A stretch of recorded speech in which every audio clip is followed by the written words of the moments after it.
Hey, good morning, everybody. I am coming to you from my journey home down from Seattle back towards Phoenix. I am stopped in San Francisco, which accounts for the jacket. San Francisco summers are actually cold, chilly here. And let's see, who else do I have here with me? I have Mimi. This is my host's dog, but she's my host today. And my other assistants today are Lucy, who's right here, and you can't see him, but there's a blob in front of Lucy. There's Simon, and these are my teaching assistants for this morning. All right, so I just want to take a minute or two to go through with you my reasons for having you load all these questions into the Canvas discussion board this morning, and why is it that I've asked you to do this. I wrote this out, but I've had a couple of exchanges with people by email that tell me that maybe I should talk about it a little bit in case anybody is curious or concerned or feels like they are worried that they don't understand what's going on. So especially right before most of you do your interviews. I know at least one of you's had an interview already, and a couple of you have them today, but hopefully this will help some of you. So here's the thing. You're all really amazing and intelligent, and you've demonstrated that in all of our discussions. But you all come from different places. You have a world of experience, and it's been wonderful actually to understand how what we're talking about has been demonstrated in some of your work experiences, and actually how it hasn't been helps us think about the tools that we're learning about and where they're the right tool for the job and where they might not be. And it's also been fun to listen to you guys talk about how you might approach something differently. And I've learned a lot from you too. In fact, some of your comments have caused me to rethink a training that I'm doing for a women's leadership group. So the point is, all of the diversity of experience includes diversity of experience with interviewing and thinking about how to ask questions. And I'm sure that people, educators, or in a job situation when you were the first time you had to interview somebody, maybe who your organization was going to hire, if you've done that, somebody said to you, don't ask yes/no questions, ask open-ended questions. So that's always good advice, because you get more out of people when you open a door for them to explain something instead of just tell you, yes, I do this, or no, I don't do that. But there's a lot more to asking questions than that. And so what I was hopeful for, since we're all getting at, they'll all have different, all the people that you're interviewing will be coming from a little bit different place because they'll be doing different work. But the kinds of questions that we're asking them about university community partnerships will be coming from a similar place of curiosity. And what I'm hoping for is that with many different questions out on the table, it will help you think about what you could be asking, how you could be asking, and you will continue to learn from each other in terms of what you might ask in your interview. So I know, for example, Cecilia wrote to me and asked me if I would take a look at her questions. I'm not trying to make you self-conscious, Cecilia. I hope you don't mind that I'm using this as an example. And I told her that I would, but that I wasn't by my computer and I would get back to it. But I also suggested to her that she was a little early with her questions, but so were some of the rest of you.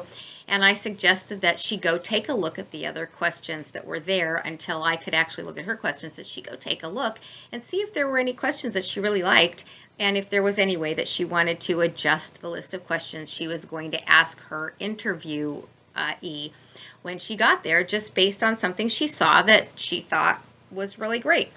And so by the time I got back to her questions, I took a look at her questions, and her initial questions were fine. They were good questions. There was nothing wrong with any of her questions. And I sent her a note that said that I've looked at your questions and I think they're fine. But she had already sent me a note saying, I've looked at some of my classmates' questions and I'm tinkering with my questions a little, and now I understand why you asked me to do that. And so my point is, her questions were fine, but she'll feel better about her interview when she's thought more deeply about all of the questions that she could be asking, and she'll no doubt have taken some of her own questions and maybe either tweak them a little bit or added one or two questions from that somebody else asked that she thought, oh, this would be a great question to ask, right?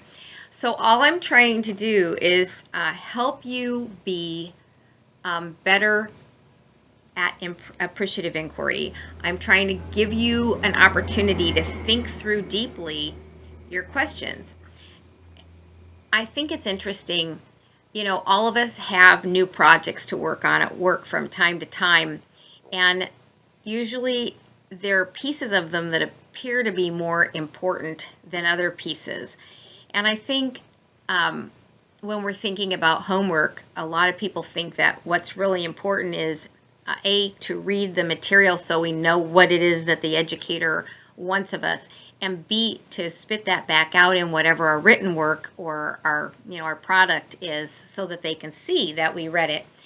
But sometimes the steps to get there, from the reading to the final product, we just are going through them without being as intentional as we are when we actually create that final product. And I think what I'm trying to do is help you see that the quality of not only your product, but of your experience, of your learning opportunity, of your interaction with this amazing professional who's letting you have some of their time, that we need to be as intentional as we can be about how we spend that time and what comes out of it. I can tell you that in my experience as an educator, most students are they make these amazing connections when they go out in the field, and those people become people that they turn to when they need to ask the next question, when they need help finding a job. They end up being volunteers on those for those organizations. Sometimes I've had students get hired out of these connections. In fact, last semester in one of my undergraduate classes, I had a very curious, intelligent young man go to visit with one of the major nonprofits in Phoenix, and he was so impressed with the person that he met with, who happened to be the executive. And I was so tickled by what he said that I turned around and repeated that to the executive director that he'd met with. And the executive director said, please let him know that as soon as he graduates, I'd like to hire him. Whoa. I mean, that was just so awesome. And I cannot tell you how often this happens, that people end up either getting a job or getting a volunteer position that turns into a job. And I'm not saying that's what's going to come out of this for you. And some of you probably don't want that particular want a job in wherever you're interviewing. But these relationships can have more or less meaning. They can be a quick little appointment that you get done just because you're trying to process your homework, or they can be an opportunity to learn deeply, to develop a rapport, and to make a connection that can be part of your career connections for the rest of your life.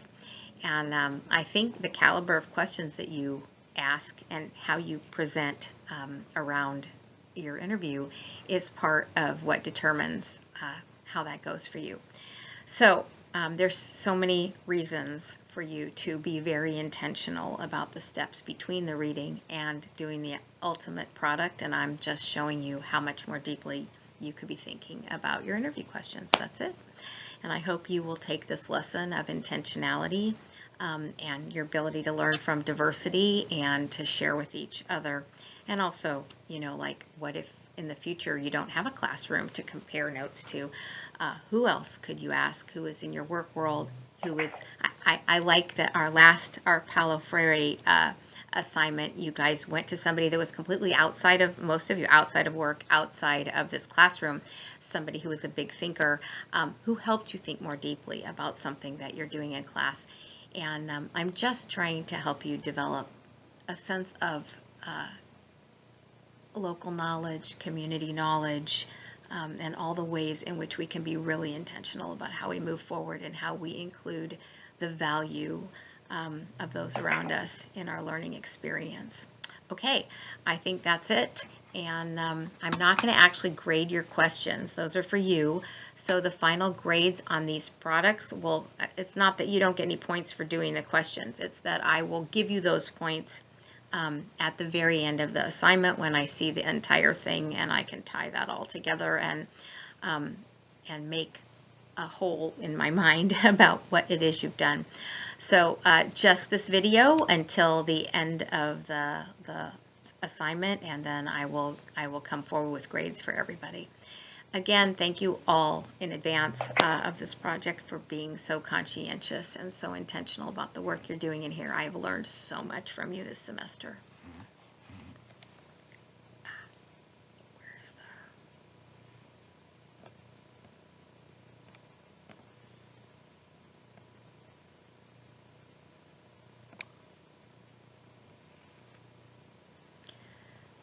Well, let's see, I can't turn it off. That's a problem. All right, hopefully I'll be able to trim it off later.